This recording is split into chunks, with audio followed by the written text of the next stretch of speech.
कॅन्सरसाठी chemotherapy खूप गरजेची आहे का? प्रत्येक कॅन्सरला किमो लागतेच असं नाही. कॅन्सरचा जो टाइप असतो त्यानुसार किमो द्यायची की नाही हे ठरतं.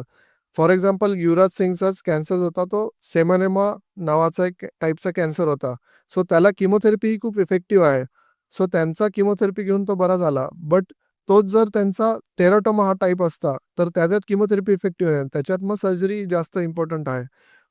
It depends on the type of the cancer, not just cancer आहे तर किमो द्या असं नाहीये. टाइप काय आहे कॅन्सरचा, समज तोंडाचा कॅन्सर आहे, तर त्याच्यात सर्जरी हे सगळ्यात महत्त्वाचं, म्हणजे ऑपरेशन हे सगळ्यात महत्त्वाचा फॅक्टर आहे, not chemo. Surgery main and radiation. आणि स्टेज 1 मध्ये असेल तर किमो आपण नाही दिली तरी चालते. स्टेज 2-3 पुढे जेवढी स्टेज वाढत जाते, त्यावेळी किमोचा रोल वाढत जातो. Not every cancer requires Keemo.